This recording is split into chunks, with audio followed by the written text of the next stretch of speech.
ये देख सकते हैं ड्राइवर साहब की हालत कैसी हो रखी है।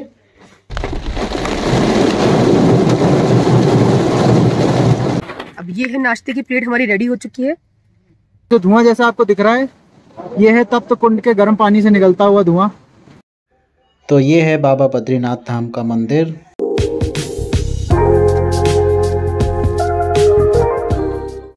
Hello friends, welcome back to your channel Sanatanu vlogs. जैसे कि आपने हमारे लास्ट वीडियो में देखा था कि हमने केदारनाथ की यात्रा बहुत ही अच्छे से कंप्लीट करी थी। सो केदारनाथ से अब हमको बद्रीनाथ निकलना है। तो बद्रीनाथ के लिए सबसे पहले हम केदारनाथ के नेक्स्ट जो स्टेप हमने लिया है, हम लोग फाटा में आकर रुके हैं क्योंकि केदारनाथ से बहुत लेट हम लोग नीचे उतर कर आए थे। बहुत लेट हो गया था, हमको 6 o'clock के अराउंड हो गया था। तो हम लोगों ने सोचा कि पहले थोड़ा नियर बाय निकल के ना यहाँ से एक नाइट स्टे करके नेक्स्ट डे मॉर्निंग में हम लोग बद्रीनाथ के लिए निकलेंगे। तो अभी हम जहाँ पे हैं वो फाटा है। मैं आपको अपने होटल दिखाती हूँ कि मैं किस होटल में रुकी हूँ आकर। हमारे होटल का नाम है होटल निमंत्रण। मैं आपको रूम दिखाती हूँ, रूम हमारा कैसा है। ये हमारा डबल बेड है, वो सिंगल बेड है। यहाँ पे हमने गैस की सामान रख दी है सारी। ये एज यूजुअल सामान फैला हुआ है हमारा हर तरफ। ये हमने जस्ट खाना ऑर्डर किया है, ये हमारा खाना आ गया है। देखने में बहुत ही अच्छा लग रहा है। आई होप खाने में भी अच्छा होगा क्योंकि डिनर के टाइम पहुँचे थे हम लोग तो बहुत तेज़ भूख भी लगी थी। लंच हमने करा नहीं था कुछ भी। और ये है हमारा बाथरूम। बाथरूम भी सफिशिएंट है, ठीक ठाक है बाथरूम भी हमारा। सो ओवरऑल ये है हमारा 2+1 रूम हमें होटल में मिल गया है अवेलेबल। इस रूम की कॉस्ट हमें 2000 रुपीज़ पड़ी है। 2000 रुपीज़ के अकॉर्डिंग फाटा में रूम ठीक है, मतलब बहुत ज़्यादा हाई भी नहीं है, बहुत ज़्यादा लो भी नहीं है, ठीक ठाक मिल गया है हमको। सो अब हम यहाँ पर डिनर फिनिश करके जल्दी सोएंगे। ये देख सकते हैं ड्राइवर साहब की हालत कैसी हो रखी है। 22 किलोमीटर जाना, 22 किलोमीटर आना, 44 किलोमीटर हम लोगों ने 2 दिन में चल लिया है। 30 किलोमीटर गाड़ी चला, उसके बाद 30 किलोमीटर गाड़ी चला कर आए हैं, बैक टू बैक। तो बहुत ही थक चुके हैं काफ़ी सारे लोग। अगर किसी को पहचानना है कि जो केदारनाथ से आया है कि नहीं आया, तो उसके पैर उसके सारी भाषा बताएंगे। और ये महाराज जी पिट्ठू में बैठ के गए थे तो उनकी हालत ये है। अंश, हाउ आर यू? ओके। सो चलिए जल्दी से हम अपना डिनर फिनिश करते हैं, फिर सुबह निकलते ही आपको दिखाएंगे कि यहाँ से बद्रीनाथ का रूट कैसा रहता है। गुड मॉर्निंग दोस्तों, कैसे हैं आप? फाटा से आपका स्वागत है। जैसा कि आपको लास्ट में मैंने कल बताया था कि रात में हम लेट नाइट फाटा आए थे और यहाँ पे रुक के हमने डिनर वगैरह करके सो गए थे। तो आज हमारी एज यूजुअल चाय रेडी हो गई है। कैटर मेरी भर गई है पूरी और जितनी बची कुची है वो लोग खत्म करके ही जाएंगे। तो चलिए हम अपने दिन की शुरुआत करते हैं बढ़िया वाली। तो मिलते हैं आपसे रास्ते में।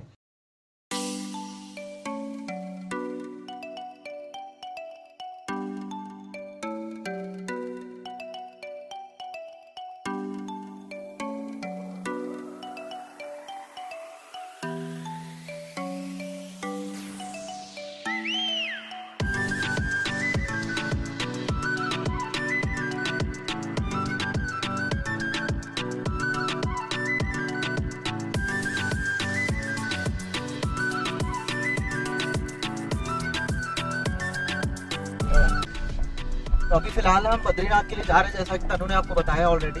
रोड काफ़ी ख़राब है और अभी हम गुप्तकाशी क्रॉस कर रहे हैं और आज हम एक नए रास्ते से जाएंगे जो फिलहाल मैंने कभी वहाँ पे गाड़ी नहीं चलाई है। तो हम रास्ता लेंगे गुप्तकाशी से उखीमठ से और आगे तुंगनाथ होते हुए फिर सीधे गोविंद घाट या जोशीमठ के आगे रोड मिलता है वो बद्रीनाथ हाईवे। तो हम उस रास्ते को यूज़ करते हुए जाएंगे आज, क्योंकि उल्टा जाके एक रास्ता जो अच्छा है, जो गूगल भी रिकमेंड करता है कि रुद्रप्रयाग होके जाना चाहिए, क्योंकि मैंने यहाँ लोकलाइट्स लोगों से पूछा तो देवर से कि उनका जो रूट है वो भी अच्छा है, आप जा सकते हो। तो उस रूट में मैं कभी गया भी नहीं हूँ और स्पेशली उस बीच में एक जंगल पड़ता है मंडल गांव करके। तो उसमें मतलब मैं जब एक बार क्रॉस किया था रात में तो मुझे लिटरली तेंदुआ देखने को मिला था। हालांकि दिन में तो मुझे नहीं उम्मीद है कि कुछ दिखेगा, लेकिन मैं इस बार दिखाऊंगा इन लोगों को भी पूरी, बट उम्मीद है कि रोड अच्छा होगा। तो चलिए अपने सफर को हम जारी रखते हैं। तो गुप्तकाशी को क्रॉस करते हुए आप ये जो पुल देख रहे हैं, इस पुल से जैसे आप आगे बढ़ेंगे आपको एक छोटा सा बोर्ड भी दिखेगा। तो राइट हैंड साइड का रास्ता जाता है रुद्रप्रयाग, ऋषिकेश और हरिद्वार वगैरह के लिए, और आप देख रहे हो बद्रीनाथ, चोपता और चमोली वगैरह के लिए हमें लेफ्ट लेना है। तो जैसा कि मैंने बताया कि हम लेफ्ट लेंगे और गोपेश्वर जोशीमठ होते हुए भगवान श्री बद्रीनाथ के धाम तक पहुँचेंगे।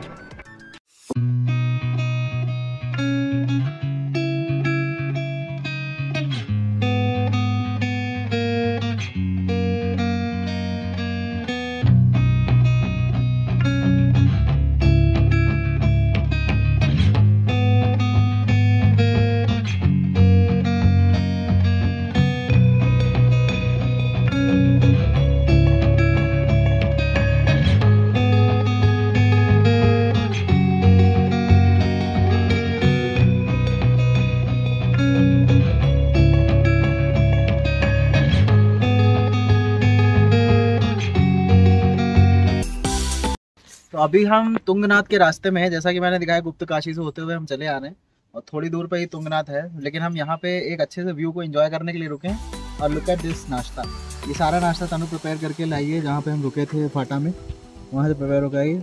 देखिए चाय पोहा उपमा सब कुछ है खाने के लिए। और सबसे बड़ी बात ये जो व्यू है इसको देखिए, इस व्यू को देखते हुए चाय पीने का जो आनंद है वो सच में किसी भी 5 स्टार होटल में भी नहीं है। तो अब हम इस नाश्ते को करने के बाद अपने सफ़र को कंटिन्यू करेंगे और आपको दिखाएंगे कि चोपटा के जो तुंगनाथ बाबा हैं उनके ट्रैक कहाँ से शुरू होता है, और वो भी सारी डिटेल हम सबको बताएंगे आगे।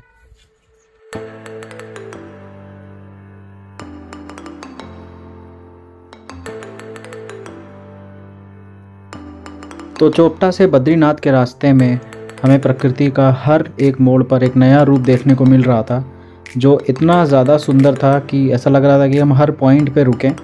लेकिन हम अपने सफ़र को कंटिन्यू करते रहे इन व्यूज़ का मज़ा लेते हुए, और हम पहुंच गए तुंगनाथ धाम। स्टेट आप देख रहे हैं, यहीं से तृतीय केदार तुंगेश्वर महादेव का ट्रैक स्टार्ट होता है। यहाँ से ऊपर करीब 4.5 से 5 किलोमीटर का ट्रैक है। यह मंदिर विश्व का सबसे ऊंचा शिव मंदिर माना जाता है, जिसमें सर्दियों के दौरान जब बर्फबारी होती है कुछ इस तरह का नज़ारा हो जाता है मंदिर का, और बाबा को नीचे उखी मठ में स्थापित कर दिया जाता है। यहाँ पर हम ये देखने के लिए रुके थे कि जैसे कि हमें केदारनाथ में और यमुनोत्री में अंश के लिए पिट्ठू मिल गया था, तो अगर भविष्य में कभी हम यहाँ पर भी आकर दर्शन करना चाहें तो उस तरह से पिट्ठू की कुछ व्यवस्था यहाँ पर होती है या नहीं।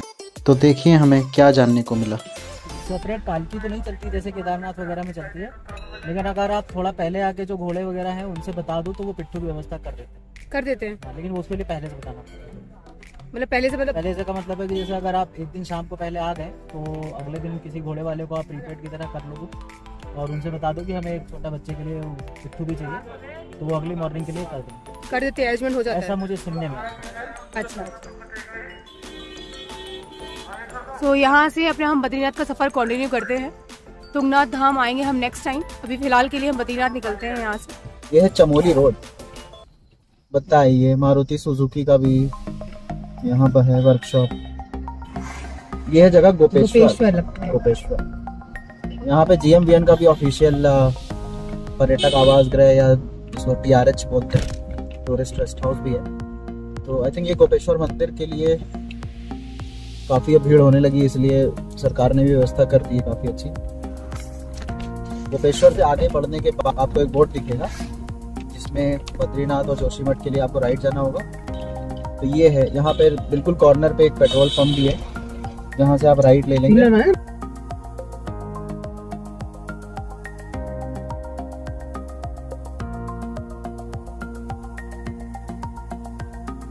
अब ये जो पॉइंट आप देख रहे हैं मोड़, ये सीधा ऋषिकेश हरिद्वार से होते हुए कर्णप्रयाग की तरफ से आ रहे हैं, और हम यहाँ से लेफ्ट ले लेंगे बद्रीनाथ की तरफ, और अगर हम राइट जाते तो वो सीधा रास्ता कर्णप्रयाग और अलग अलग रास्तों से होते हुए सीधा ऋषिकेश तक जाता है।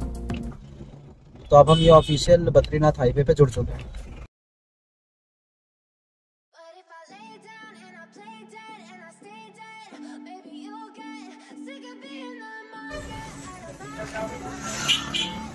फिलहाल हम पीपल कोठी क्रॉस कर रहे हैं, मेन मार्केट। छोटा सा कस्बा है, लेकिन ज़रूरत की सारी चीज़ें अगर आपको बद्रीनाथ से पहले चाहिए तो आप यहाँ पे भी ले सकते हो। अदरवाइज़ जोशीमठ भी एक बड़ा स्टॉप है, वहाँ पे भी मिल जाती चीज़ें। जैसा कि बोर्ड में दिख रहा है कि माना 81, जोशीमठ 33 और बद्रीनाथ धाम रह गया है 77।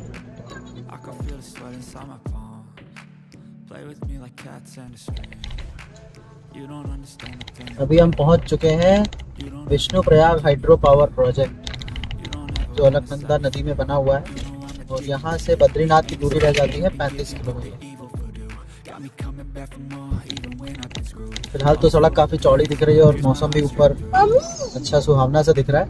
लेट्स सी आगे जाके क्या मिलता है।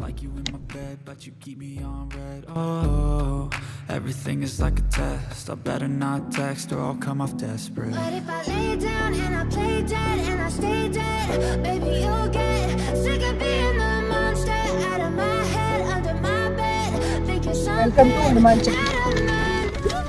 हनुमान चट्टी यहाँ से स्टार्ट हो गया है, और यहाँ पे बारिश लगता है हो रही है शायद, ये पहाड़ों से पानी बहुत गिर रहा है। lay dead? Will you regret everything that you did? That you अभी हम पहुंच चुके हैं हनुमान चट्टी की जगह और पीछे ये देख सकते हैं आप, ये देख सकते हैं हमारे बल्लन भैया पीछे खड़े हुए हैं इस जगह पे जहाँ पे ये वाइट गाड़ी लग गई है। तो ये हनुमान चट्टी का मंदिर है, ये काफ़ी प्रसिद्ध मंदिर है। बद्रीनाथ के रास्ते में ऐसा बोला जाता है कि यहाँ पर ज़रूर माथा टिकाकर या प्रणाम करके ही जाना चाहिए। हनुमान चट्टी के बारे में ऐसा कहा जाता है कि जब महाभारत में एक बार भीम को अपनी ताकत का घमंड हो गया था, उसी समय हनुमान जी ने भीम का अहंकार तोड़ा था। तो हमने भी यहाँ पे हनुमान जी का आशीर्वाद लेके अपनी बद्रीनाथ की यात्रा को शुरू किया। तो चलिए अब यहाँ से बद्रीनाथ से जाया जाता है 12-13 किलोमीटर, तो 30 मिनट 40 मिनट में हम पहुँच जाना चाहिए बद्रीनाथ, बशर्ते कि रोड कंडीशन जैसी मिली है वैसी रहे। चलिए हम अपना सफ़र कंटिन्यू करते हैं यहाँ से।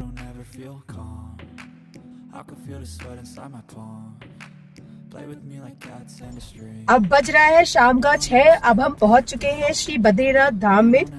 सो अभी फर्स्ट ऑफ ऑल हम लोग को सबसे पहले अपना होटल लेना है, यहाँ पे रूम में अपने सामान को सेटल करना है। उसके बाद सीधे आपको लेके चलेंगे श्री बद्रीनाथ धाम में बद्रीनाथ भगवान जी के दर्शन कराने के।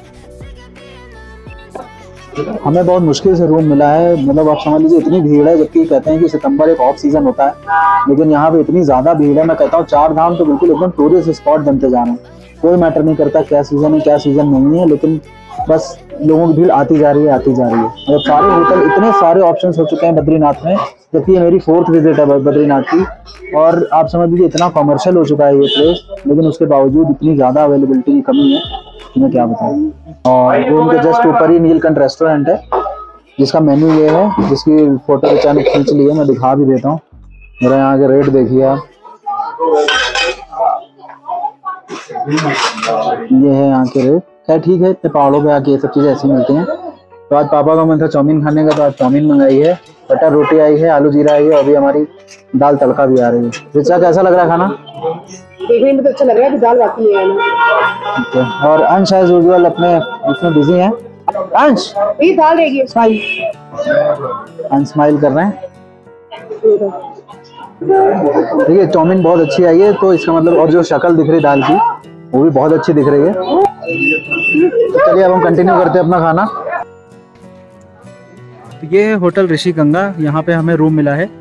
3 बेड का रूम हमने लिया है, और काफ़ी कहने सुनने के बाद 3200 का रूम मिला है, क्योंकि यहाँ पे सब कुछ फुल है। और ये हमारे पुत्तन भैया खड़े हुए हैं, पार्किंग भी लकीली इसी के सामने में मिल गई है। तो ये है कुछ ऐसा, और इन्हीं का ही रेस्टोरेंट है, तो खाना काफ़ी अच्छा था। जैसा कि हमने बताया, नूडल्स बहुत अच्छे थे। ये है हमारे होटल का एंट्रेंस, और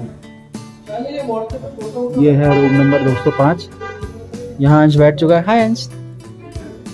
तो ये है कुछ रूम, तो 1 बेड ये है, डबल बेड ये है। यहाँ पापा अपना रस्सी का जुगाड़ एज यूजुअल बांधते हुए। हाँ मिल गया। ये है हमारे बम गिराने की जगह। हालांकि गीजर वीजर लगा हुआ है, तो इतनी ठंड की कोई दिक्कत नहीं है, और रूम भी अच्छा है। और एज यूजुअल हमने अपना सारा सामान फैला दिया। तो अभी हम पहुंच चुके हैं बद्रीनाथ मंदिर, और यहाँ पे भी काफी लाइन लगी है, हर मंदिरों की तरह 4 धाम के। अंश भी लाइन में लगा हुआ है। तो ये देखिए अंश भी लाइन में लगा है। अच्छा है। और आज भीड़ का कारण एक ये भी बताया जा रहा है कि क्योंकि आज एकादशी है, तो एकादशी के दिन भगवान बद्रीनाथ के दर्शन बहुत शुभ माने जाते हैं, तो इसलिए आज ज्यादा भीड़ है। हालांकि बारिश हो रही है, लेकिन फिर भी लोगों में श्रद्धा इतनी ज्यादा है, उनको किसी चीज की कोई परवाह नहीं है, सिर्फ बाबा के दर्शन की एक लालसा है जो पूरी होनी चाहिए। तो फिलहाल ये है। चलिए अब कोशिश करेंगे जहां तक हम आपको शूट करके दिखा पाएंगे मंदिर के दर्शन तक। और चलिए मैं अभी दिखाता हूँ कि लाइन कितनी ज्यादा है अभी आगे।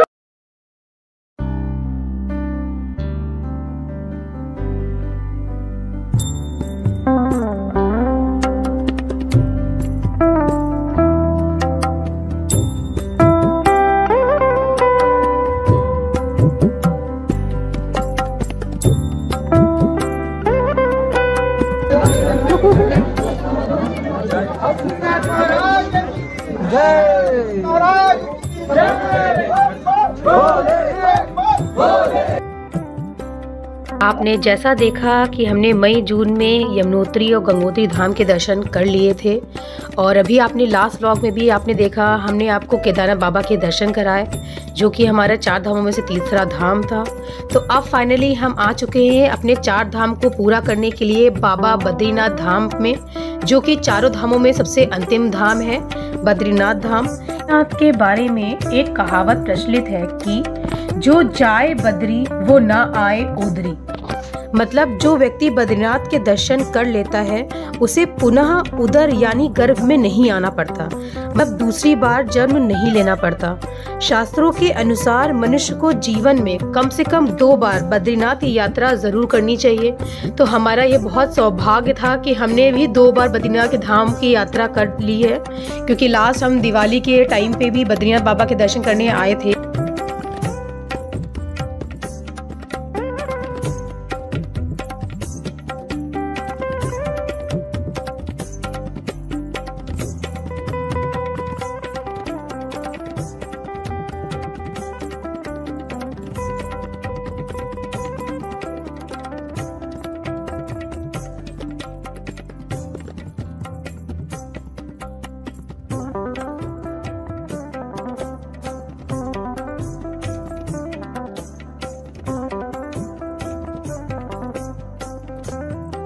तो हमने यहाँ पर आके अपने 4 धाम की यात्रा को पूरा किया और बाबा बद्रीनाथ के दर्शन करके हमने अपनी आगे की यात्रा को प्रारंभ कर दिया।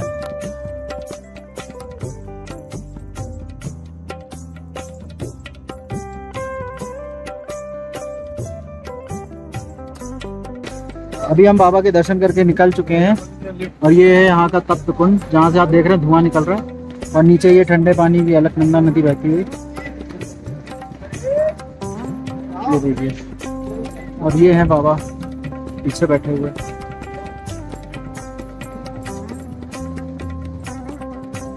ऐसा लग रहा था कि सिर्फ हमारे लिए ही बारिश रुकी हुई थी, है ना। दर्शन हमने जब तक कर नहीं लिए तब तक बारिश नहीं हुई, जैसे ही करके निकले तुरंत बारिश शुरू हो गई है।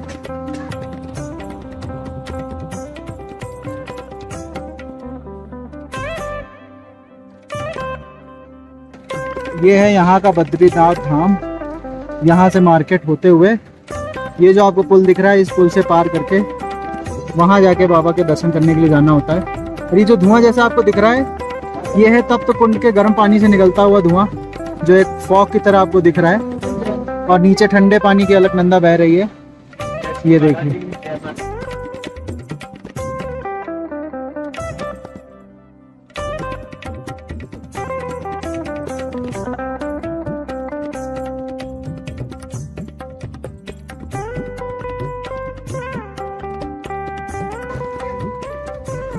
ये है बाबा का मंदिर, और यहाँ से निकलकर ये रही पूरी मार्केट यहाँ की। तो पिछले साल मैं दिवाली के दिन आया था, तब यहाँ पे सब कुछ बंद था, लेकिन आज यहाँ पे 4 धाम यात्रा की वजह से ये बहुत विकसित हो चुका है। और देखिए कितनी सारी नई नई शॉप्स खुल चुकी हैं, हर तरीके की चीज़ें आपको बद्रीनाथ धाम में मिल जाएगी आराम से। तो इस पॉइंट के बाद हमें काफ़ी बारिश देखने को मिली, जिसकी वजह से हम ज़्यादा व्लॉग नहीं कर पाए। होप आपको हमारा ये फाटा से बद्रीनाथ धाम तक का सफ़र और फिर बाबा बद्रीनाथ धाम के दर्शन अच्छे लगे होंगे। अगर आपको अच्छा लगा ये ब्लॉग तो प्लीज़ लाइक कीजिए, कमेंट कीजिए और जय बद्री विशाल ज़रूर लिखिएगा। और नेक्स्ट ब्लॉग में अब हम आपको अपने साथ माना गांव लेकर चलेंगे और वहाँ पर दिखाएंगे कि उसका क्या पौराणिक महत्व है और क्या क्या चीज़ें हैं वहाँ देखने लायक, वो हम कवर करेंगे अपने नेक्स्ट ब्लॉग में। तब तक के लिए जय बद्री विशाल।